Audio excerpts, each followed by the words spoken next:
کیسی باتیں کر رہی ہیں آپ کو نہیں پتا کہ ثانیہ میری بیوی ہے اور آپ اس کے لیے لڑکے دیکھ رہی ہیں؟ لیکن میری باتوں کا تو جیسے آنٹی پر کوئی اثر ہی نہیں ہوا. مجھ سے کہنے لگیں ابھی تمہاری بیوی ہے کل کو نہیں ہوگی. میں نے تو شروع سے اس شادی کو کبھی مانا ہی نہیں.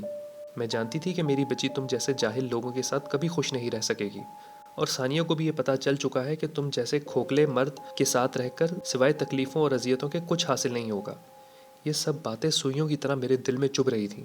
میں نے غصے میں ثانیہ کو کلائی سے پکڑا اور وہاں سے نکل آیا.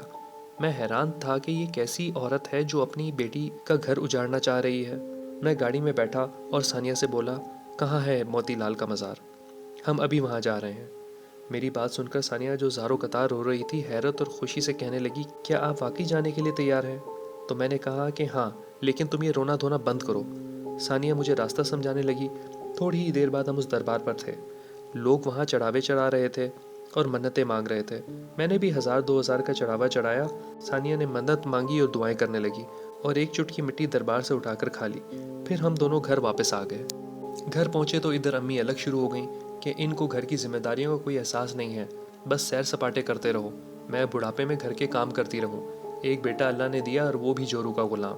میں امی کو چپ کروانے میں لگا ہوا تھا تو ثانیہ گھر کے کام سمیٹنے میں مصروف ہو گئی. خیر اسی طرح وقت گزرتا رہا لیکن دوسرے ہی ماہ ثانیہ نے خوشخبری سنا دی. میں تو خوش تھا لیکن میرے گھر والوں کی خوشی کا کوئی ٹھکانہ نہ رہا. میری امی جو ثانیہ کو ہمیشہ برے القابات سے نوازتی تھیں اب اسے بستر سے ایک قدم بھی نیچے نہیں رکھنے دیتی تھیں. جسے کام چور کہا جاتا تھا اور جلی کٹی باتیں سنائی جاتی تھیں اس ثانیہ کو سر آنکھوں پہ بٹھایا جا رہا تھا. زندگی میں تو جیسے سکون ہی سکون ہو گیا تھا. شاید ہمارا صبر رنگ لا رہا تھا. وقت بے صبری سے گزر رہا تھا. یہ الگ بات ہے کہ اچھا وقت بہت جلدی گزر جاتا ہے لیکن برے وقت کا ایک ایک پل صدیوں سے بھی زیادہ لمبا لگتا ہے. مجھے اپنے بچے کو گود میں کھلانے کے لیے چند ہی دن رہ گئے تھے. ایک دن ثانیہ نے مجھ سے کہا کہ فراز میں ایک بار پھر موتی لال کے دربار میں جانا چاہتی ہوں اور ان کا شکریہ ادا کرنا چاہتی ہوں. میں نے کہا کہ ثانیہ ہم بچے کی پیدائش کے بعد چلے جائیں گے, ابھی تمہاری حالت ایسی نہیں ہے. نہیں فراز پلیز, میں ابھی جا کر ان کا شکریہ ادا کرنا چاہتی ہوں. انہی کی وجہ سے ہمارے یہاں بچے کی ولادت ہونے جا رہی ہے. دربار یہاں سے زیادہ دور تو نہیں ہے نا, ہماری زندگی میں سکون انہی کی بدولت ہے. پلیز میں ابھی جانا چاہتی ہوں. ثانیہ التجائیہ لہجے میں مجھے کہتی رہی اور میں اس کی ضد کے آگے بے بس ہو گیا. امی کو چیک اپ کا بتا کر ہم موتی لال کے دربار پہنچ گئے. عصر کا وقت تھا اور پہلے کی طرح وہاں لوگوں کا رش لگا ہوا تھا. ثانیہ نے دربار کی مٹی کھائی اور اپنے ہونے والے بچے کی صحت کی دعائیں کرنے لگی. وہاں سے فارغ ہو کر ہم نکلے تو آسمان میں سورج بادلوں میں چھپتا ہوا نظر آ رہا تھا. ہمارے دیکھتے ہی دیکھتے کالے سیاہ بادل چھا گئے اور شام سے پہلے ہی رات جیسا سما ہو گیا. ہر طرف اندھیرا. مجھے عجیب سا خوف محسوس ہو رہا تھا لیکن ثانیہ کو میں نے یہ احساس نہ ہونے دیا اور اسے باتوں میں مشغول رکھا. موتی لال کے دربار سے شہر کی طرف جانے کے لیے 2 راستے تھے. ایک راستہ ہائی وے کا تھا جو تھوڑا طویل تھا اور دوسرا راستہ جنگل کی حدود سے گزرتا تھا جس کا فاصلہ کافی کم تھا. اچانک ثانیہ نے مجھے تکلیف کی شکایت کی. اس کی حالت اچانک سے کافی نازک ہونے لگی اور میں اسی فکر میں جنگل کے راستے کی طرف نکل پڑا کہ جلدی شہر کی حدود میں داخل ہو جائیں گے. میں گاڑی آرام سے چلا رہا تھا کیونکہ ایک تو اندھیرا اوپر سے دھند, اور دل ہی دل میں یہی سوچ رہا تھا کہ شاید کہیں کوئی آبادی نظر آ جائے تو اندازہ ہو کہ شہر شروع ہو گیا ہے. ابھی ہماری گاڑی جنگل کی حدود کراس کر کے ایک وسیع قبرستان کی حدود میں داخل ہی ہوئی تھی کہ کچھ فاصلہ طے کر کے گاڑی نے اچانک جھٹکا لیا اور بند ہو گئی. کافی کوشش کی لیکن بے سود. میں پریشان گاڑی سے اترا. ابھی سوچ ہی رہا تھا کہ کیا کیا جائے. ہر طرف سوکھے پتوں کے انبار نظر آ رہے تھے. قبرستان کے اندر دور کہیں ہلکی زرد رنگ کی روشنی نظر آ رہی تھی. اتنے میں مجھے سامنے سے دھندلا سا عکس آتا ہوا دکھائی دیا. دھند میں جب وہ عکس قریب آیا تو وہ ایک عورت تھی.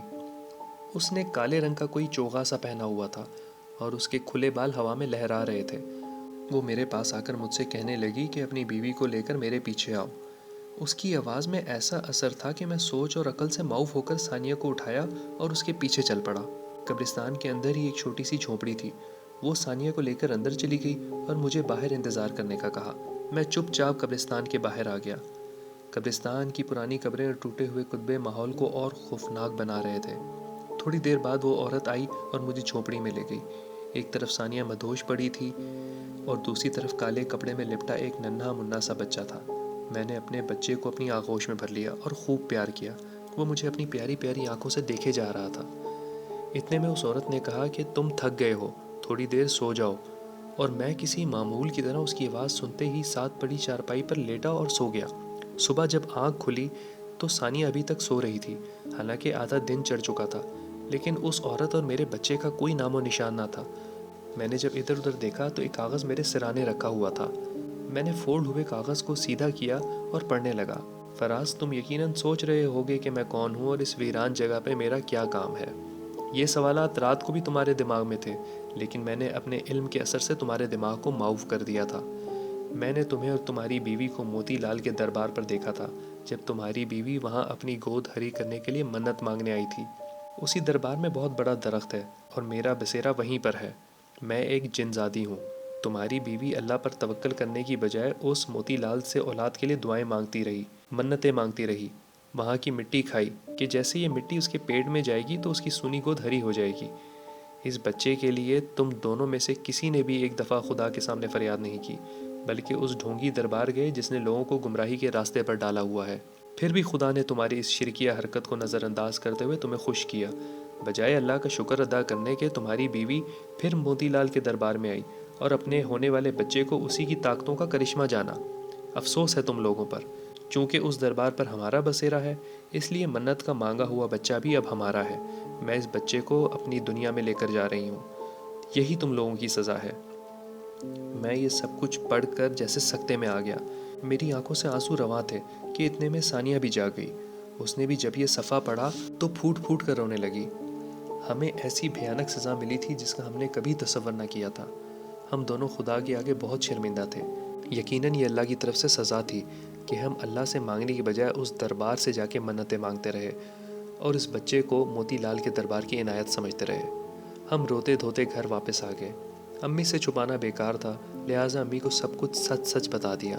امی کر بھی کیا سکتی تھیں، بس صبر کا گھونٹ بھر کر رہ گئیں۔ لیکن اگلے ہی سال اللہ نے ہمیں ایک بیٹے سے نواز دیا، کیونکہ اس بار ہم نے اللہ کے حضور اپنی فریاد پیش کی تھی اور اس کی رحمت سے مایوس نہیں ہوئے تھے۔ میں آپ سب سے بھی یہی کہوں گا کہ جو بھی مانگنا ہے اللہ کے حضور خلوص دل سے مانگے، کیونکہ اللہ ہمارے مانگنے سے خوش ہوتا ہے اور ہماری جائز حاجات کو درست وقت پر ضرور قبول کرتا ہے۔ امید کرتا ہوں دوستوں آج کی سٹوری آپ کو ضرور پسند آئی ہوگی، اور اگر پسند آئی ہے تو اپنی پسندیدگی کا اظہار لائک اور سبسکرائب اور کمنٹس کر کے ضرور کیجیے گا۔ اپنا بہت سا خیال رکھیے گا۔ ملتے ہیں ایسی نیکسٹ انٹرسٹنگ ویڈیو میں۔ اللہ حافظ۔